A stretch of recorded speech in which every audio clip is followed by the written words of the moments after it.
Today we are coloring an illustration from my book, Baby Animals in Cabbage. This book is adorable. It has baby animals in cabbage. It's perfect for all ages, for kids in particular, because the illustrations are super cute and simple, but also if you just want to relax and experiment with some coloring, which is what we're going to be doing today. I'll be using a combination of oil-based coloring pencils, watercolor coloring pencils, and metallics.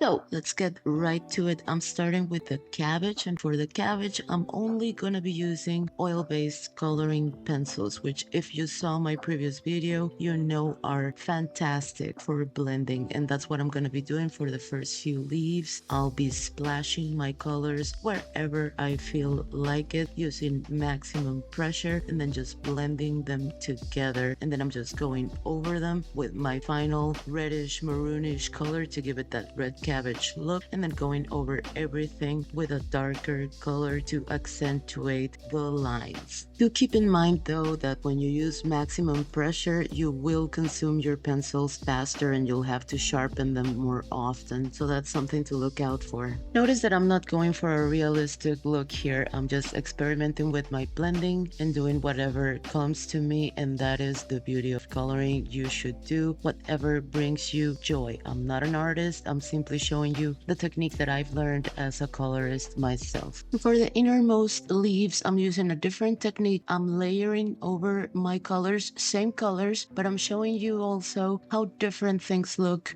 depending on how you layer them, what order you layer them in. It makes all the difference, as you can see. So don't be afraid to experiment, and remember that there is no right or wrong way of coloring. It's supposed to be a relaxing activity that brings you joy. So I just kept going, alternating my techniques until I was done with the cabbage. And we are also done with the oil-based coloring pencils, and we're moving on to watercolor pencils and to the baby elephant.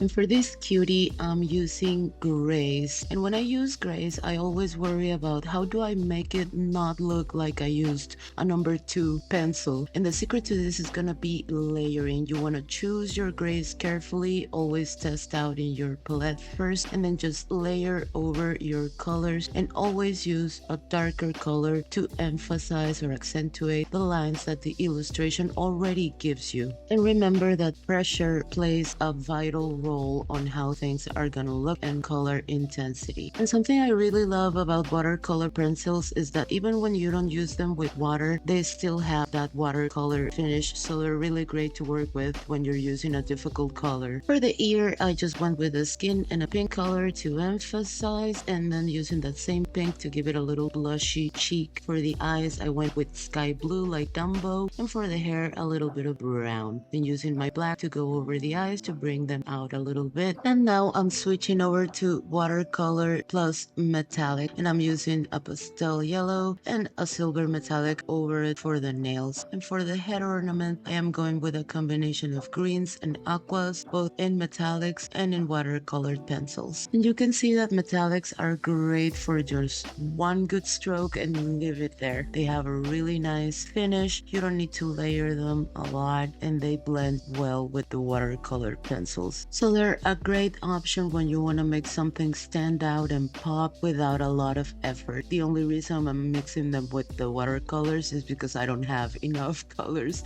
to achieve the effect that I wanted. For the knees, I'm just doing the same thing, using also a metallic black. And for the soil, I am just going back to my watercolors and using 3 browns, 2 layers, and 1 darker one to emphasize the lines and to color the rocks. Real quick before I show you the final result, you guys, this might happen to you when you're using a lot of pressure plus the heat of your hand, is that you might get some ink transfer like I just got right here and I'm showing you. But if that happens, don't panic, just simply take an eraser to it and it'll be good as new. In fact, for this one, I had some transfer on the next illustration, the one after the elephant, and I just did this and it's brand new. However, if you have color start the illustration following the one you're doing, you might want to use a paper sheet to protect it. All of my books have single-sided illustrations and pages between the illustrations to prevent pressure marks and bleed through, but when we passionately color, things like this might happen, so keep it in mind. And now, without further ado, ta-da! What do you think? I think it's gorgeous. I hope this video taught you that you can mix different colored pencil types and still get beautiful results. Thanks for watching. Like, share, and subscribe.